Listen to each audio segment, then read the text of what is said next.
আলহামদুলিল্লাহি ওয়াহদা والصلاة والسلام على من لا نبي بعد أما بعد فأعوذ بالله من الشيطان الرجيم بسم الله الرحمن الرحيم هذه جهنم التي كنتم تعدون اصلوها اليوم بما كنتم تكفرون الآيات وزبت النار بالسهوات وهزبت الجنة بالمقارب الحديث সমস্ত প্রশংসা সমস্ত গুণগান গুণকীর্তন আরাধনা প্রার্থনা সেই মহান রব্বুল আলামিনের জন্য যার প্রশংসা করে আমরা শেষ করতে পারি না।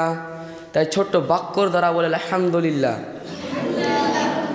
তারপরে পরে ধর্মের গুরু কর্মের সেরা আকায়ে নামদার তাজদারে মদিনা আহমদ মুস্তফা সাল্লাল্লাহু আলাইহি ওয়াসাল্লামের প্রতি লাখো কোটি দুরূদ বর্ষিত হোক।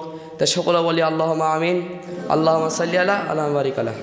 মরণের পর তিনটি ভয়াবহ জায়গা রয়েছে, এক কবর, দুই কিয়ামত, তিন জাহান্নাম। তার তৃতীয় স্থান হচ্ছে জাহান্নাম। মানুষের উচিত জাহান্নাম হতে আল্লাহর নিকট পরিত্রাণ চাওয়া।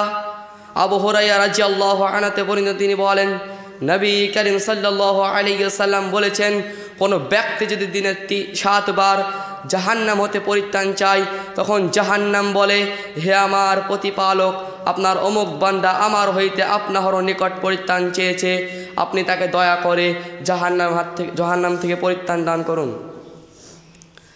আর কোনো বান্দা যদি দিনে 7 বার জান্নাত চায়, তখন জান্নাত বলে, হে আমার প্রতিপালক, আপনার অমুক দাস আমায় চেয়েছে, আপনি তাকে দয়া করে জান্নাতে প্রবেশ করান। আনাস ইবনে মালিক রাদিয়াল্লাহু আনহু বর্ণিত তিনি বলেন, নবী করিম সাল্লাল্লাহু আলাইহি ওয়াসাল্লাম বলেছেন, কোনো ব্যক্তি যদি দিনে 3 বার জান্নাত চায়, তখন জান্নাত বলে, হে আমার প্রতিপালক, আপনার অমুক বান্দা আমায় চেয়েছে, আপনি তাকে দয়া করে জান্নাতে প্রবেশ করান। আর কোনো ব্যক্তি যদি দিনে 3 বার জাহান্নাম হতে পরিত্রাণ চায়, তখন জাহান্নাম বলে, হে আমার প্রতিপালক, আপনার অমুক বান্দা জাহান্নাম হতে পরিত্রাণ চেয়েছে, আপনি তাকে জাহান্নাম হতে পরিত্রাণ দান করুন। জান্নাত চাওয়ার শব্দগুলো এইরূপ হতে পারে, আল্লাহুম্মা ইন্নী আসআলুকা মিনাল জান্নাতুল ফেরদাউস, হে আল্লাহ, তুমি আমাকে জান্নাতুল ফেরদাউস দান করো। আর জাহান্নাম হতে পরিত্রাণ চাওয়াগুলো এই শব্দগুলো এইরূপ হতে পারে, আল্লাহুম্মা ইন্নী আযরিনি মিনান নার, হে আমার প্রতিপালক, তুমি আমাকে জাহান্নাম হতে বাঁচাও। এই মর্মে তিনি আরো বলেন, এই সেই জাহান্নাম যার ব্যাপারে তোমাদেরকে সাবধান ও সতর্ক করা হয়েছিল। তোমরা দুনিয়াতে কুরফি করেছিলে, তোমরা দুনিয়াতে জেনা করেছিলে, তোমরা দুনিয়াতে অন্যায় করেছিলে, তোমরা দুনিয়াতে অহংকার করেছিলে, তার প্রতিফল হিসাবে এই জাহান্নামে প্রবেশ করো। আয়াতে প্রমাণ করে যে জাহান্নামীদেরকে জাহান্নামে প্রবেশ করানোর আগে তাদেরকে পৃথিবীর কথা স্মরণ করে অপমান করে তাদেরকে জাহান্নামে নিক্ষেপ করা হবে। তিনি আরো বলেন, তাদেরকে এমন পানি পান করানো হবে যা তাদের নাড়ি ভুঁড়ি পর্যন্ত ছিন্ন বিচ্ছিন্ন করে দেবে। লা ইয়ামুতু ফিহা ওয়ালা ইয়াহইয়া, সে সেখানে মরবেও না বাঁচবেও না। জাহান্নাম এমন একটি কঠিন ও জটিল জায়গা যেখানে মানুষ মরবেও না বাঁচবেও না। এই মর্মে তিনি আরো বলেন, ওয়া আম্মা মান খাফফাত মাওয়াজিনু, যার নেকির পাল্লা হবে হালকা, ফাউম্মুহু হাবিয়া, তার প্রতিফল হিসাবে হবে হাবিয়া নামক জাহান্নাম। ওমা আদরাকা মা হিয়া, তুমি কি জানো হাবিয়া নামক জাহান্নাম কি জিনিস? নারুন হামিয়া, এটা হচ্ছে জ্বলন্ত আগুন।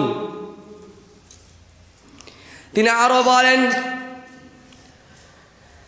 আন আবি হুরায়রা ক্বালা রাসূলুল্লাহ সাল্লাল্লাহু আলাইহি ওয়াসাল্লাম, হুজিবাতিন নারু বিস-সাহাওয়াতি ওয়া হুজিবাতিল জান্নাতু বিল মাকারিবি। আন আবি হুরায়রা থেকে বর্ণিত তিনি বলেন, নবী করিম সাল্লাল্লাহু আলাইহি ওয়াসাল্লাম বলেছেন, জাহান্নামকে ঢেকে রাখা হয়েছে মনের কামনা ও বাসনা দ্বারা, আর জান্নাতকে ঢেকে রাখা হয়েছে বিপদ ও মুসিবত দ্বারা। তোমরা কি সেই দিনকে স্মরণ করো না যেই দিনে 70,000 ফেরেশতা জাহান্নামকে টেনে হিঁচড়ে হাসরের ময়দানে নিয়ে আসবে? তোমরা কি সেই দিনকে স্মরণ করো না যেই দিনে তোমরা কি সেই দিনকে স্মরণ করো না যেই দিনে আমাদের আমল নামা দেওয়া হবে? আমাদের টাকা পয়সা, কোনো ধন সম্পদ কোনো কাজে আসবে না। কেউ আমাদেরকে বাঁচাতে পারবে না, একমাত্র আমাদেরকে বাঁচাতে পারবে আল্লাহ। তাই পরিশেষে আমি এটাই কামনা করছি যে প্রত্যেক মুসলমান ভাইকে জাহান্নাম হতে পরিত্রাণ চাওয়ার তৌফিক দান করুক। আমিন। আখির দাওয়ানা আলহামদুলিল্লাহি রাব্বিল আলামিন।